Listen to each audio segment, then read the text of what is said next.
Hello everyone, this is Vishal Sharma and you are watching science vision and illusion channel. तो चलिए start करते हैं आज का हमारा न्यू वीडियो।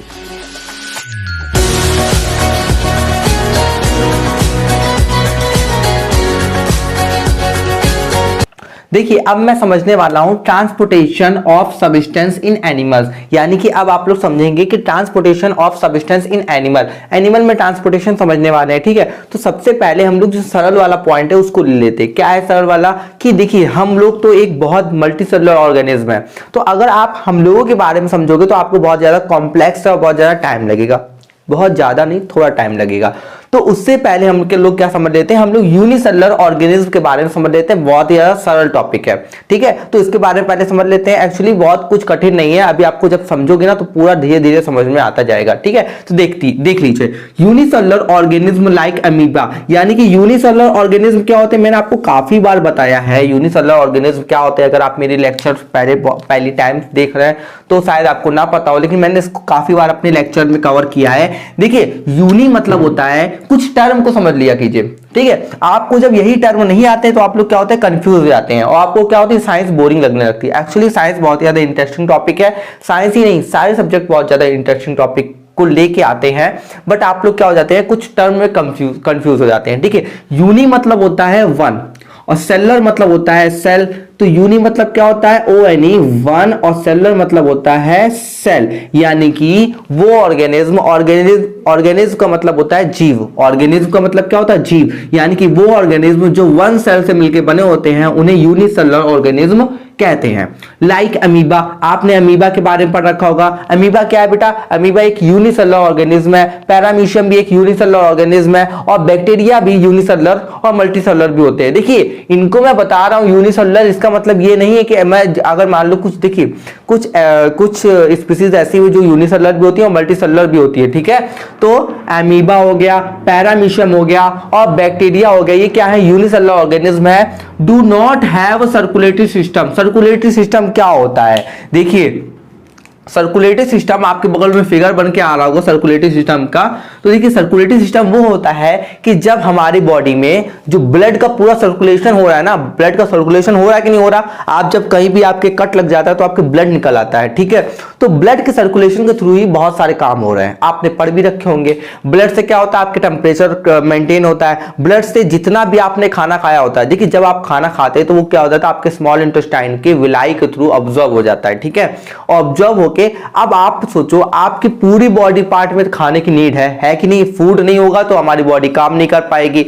तो सारी बॉडी पार्ट में फूड की नीड है, लेकिन आपके बॉडी पार्ट मतलब फूड कहां ऑब्जॉर्ब हो रहा है? विलाई में हो रहा है, स्मॉल इंटेस्टाइन के विलाई, यानी कि फिंगर लाइक प्रोजेक्शन में हो रहा है। तो स्मॉल इंटेस्टाइन से ऐसा क्या किया जाए कि सारे बॉडी पार्ट में वो खाना पहुंचे? तो हम लोग क्या करते हैं, ट्रांसपोर्टेशन का हेल्प लेते हैं। वो क्या करता है, ब्लड करता है, यानी कि उस खाने को जो ऑब्जर्व हुआ है, जो डाइजेस्ट हो चुका है, उसको हम लोग ब्लड में मिला देते हैं। ब्लड क्या करता है, पूरी बॉडी में फैलता है। फैलता है कि नहीं फैलता है? पूरी बॉडी में आपके होता है कि नहीं होता है? पूरी बॉडी में घूम रहा होता है, ठीक है। तो ब्लड क्या करता है, ब्लड एक पोस्टमैन का काम करता है और हर जगह लो, तुम्हें चाहिए तुम्हें चाहिए तुम्हें चाहिए, ले लो, ठीक है। और ऑक्सीजन भी जब आप सांस लेते हो तो लंग्स में जाती है, जो गैस होती है वो लंग्स में जाती है। और उसके बाद अभी मैं इन सब के बारे में डीपली बात करने वाला हूं, ठीक है। अभी ये ओवरव्यू दे रहा हूं कि ताकि आपको जो डर लगता था वो डर आपका खत्म हो जाए, ओके। तो ब्लड में क्या, जब आपने ऑक्सीजन ली, ऑक्सीजन नोज से नॉस्ट्रिल से लेते हैं, और फिर जब ऑक्सीजन लेके जब वो जाती है लंग्स में जाती है, एंड देन क्या होता है, पूरी बॉडी में जाने के लिए फिर हम लोग ब्लड का ही सहारा लेते हैं, यानी कि ब्लड बहुत ज्यादा इंपॉर्टेंट है, ठीक है। तो देखिए, कैंसर के बारे में बताऊं, कैंसर एक बहुत खतरनाक बीमारी है। तो कैंसर की बाकी अगर किसी बॉडी पार्ट में हुआ तो चलो उसको काट हटा दिया जाता है, लेकिन सबसे जो खतरनाक स्टेज आती है जब ब्लड कैंसर हो जाता है, ठीक है। क्योंकि ब्लड कैंसर को ब्लड क्या होता है, पूरी बॉडी में सर्कुलेट कर रहा होता है, तो इस वजह से वो क्या होती है, बहुत ज्यादा खतरनाक हो जाती है। तो आपको समझ में आ रहा है क्या होता है? तो ब्लड का जो सर्कुलेशन है वो, और एक सिस्टम जो बनना है, ठीक है, उसे ही सर्कुलेटरी सिस्टम कहते हैं, ठीक है। सर्कुलेशन करने के लिए क्यों, उसमें नलियां नहीं चाहिए होती हैं, बहुत सारे सर्कुलेशन के लिए बहुत सारे ऑर्गन नहीं होते हैं, तो वो सब मिलकर क्या बनाते हैं, सर्कुलेटरी सिस्टम बनाते हैं, सब सिस्टम। आप देखिए, हमारी बॉडी में तो सर्कुलेटरी सिस्टम है, लेकिन क्या एक जो सेल एक सेल से मिलकर बने हैं, जो ऑर्गेनिज्म यानी कि जो जीव एक सेल से मिलकर बने होते हैं, उनके पास सर्कुलेशन सिस्टम कहां होगा? हम लोग के पास तो भाई बहुत मल्टी ट्रिलियन सेल है, million trillion billion trillion cell है। हम लोग के पास तो है, हमारे पास circulatory system. Paramecium, amoeba, bacteria के पास सर्कुलेटरी सिस्टम कहां से आएगा? नहीं होता है। तो वही कह रहा है कि लाइक अमीबा हो गया, पैरामीशियम हो गया, बैक्टीरिया हो गया, और do not have a circulatory system, यानी कि इनके पास सर्कुलेटरी सिस्टम नहीं होता है, इनके पास सर्कुलेटरी सिस्टम नहीं होता है। तो अब ये लोग सब्सटेंस का मूव कैसे करेंगे? तो देखिए, substance move in and out, यानी कि जो सब्सटेंस होते हैं वो क्या करते हैं? मूव इन यानी अंदर आते हैं, एंड आउट बाहर जाते हैं, ऑफ द सेल यानी कि सेल से क्या होते हैं? देखिए, अब इनकी बॉडी में क्या होता है? इनकी बॉडी में सिर्फ मतलब जितना भी ट्रांसपोर्टेशन होता है वो इनकी एक ही सेल के थ्रू कंप्लीट होता है। तो आपने समझ लिया एक सेल के थ्रू कंप्लीट होता है, लेकिन अगर आप साइंस के स्टूडेंट हैं तो आपको पीछे का रीजन पता होना बहुत ज्यादा जरूरी है, ठीक है। साइंस के बच्चों में यही डिफरेंस होता है कि साइंस के बच्चों को अगर आपको कोई भी चीज आती है तो आपको उसको रीजन बताना पड़ेगा कि ऐसा होता है तो क्यों होता है। देखिए, इनके पास क्या होती है? जो सेल होती है, ठीक है, थ्रू द सेल वॉल, इस सेल वॉल के थ्रू क्या होता है? और सेल मेम्ब्रेन, ठीक है। सेल मेम्ब्रेन और सेल वॉल के बारे में तो आपको पता ही होगा, हाँ। तो सेल मेम्ब्रेन क्या होती है?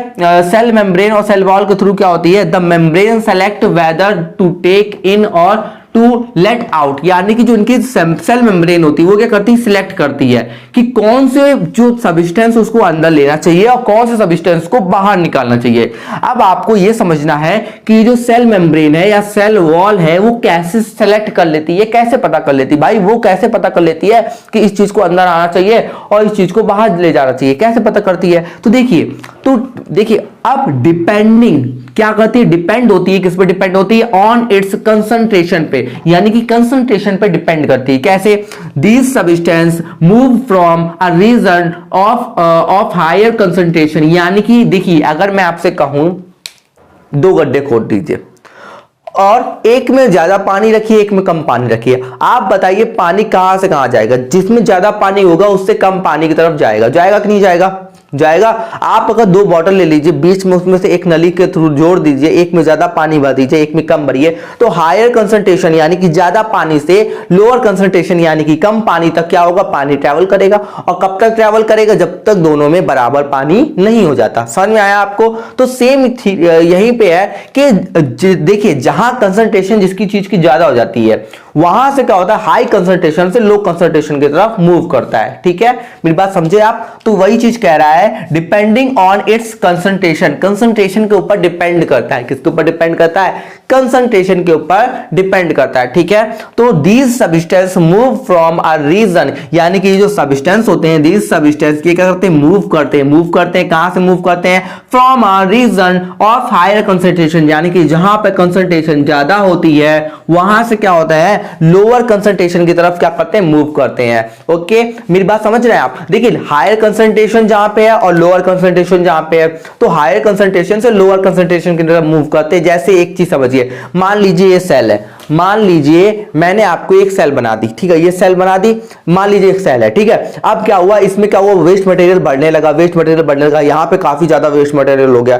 तो क्या हो गया? अब यहां पे हायर कंसंट्रेशन हो गई, तो भाई यहां पे ज्यादा था तो इसको क्या हुआ? बाहर निकाल दिया गया।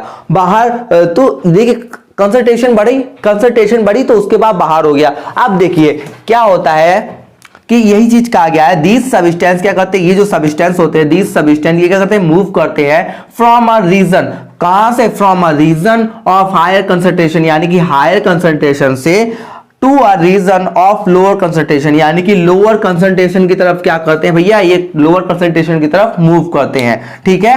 तो क्या कह रहा है? This is how transportation of substance, यानी कि इसी मतलब बता रहा है कि ट्रांसपोर्टेशन ऑफ सब्सटेंस, यानी कि जो सब्सटेंस का ट्रांसपोर्टेशन होता है वो अकर इन द यूनिसेलुलर ऑर्गेनिज्म, यानी कि एक यूनिसेलुलर जो ऑर्गेनिज्म है उसमें ट्रांसपोर्टेशन इसी प्रोसेस के थ्रू होता है, यानी कि कंसंट्रेशन वाली प्रोसेस पूरा वर्क करती है।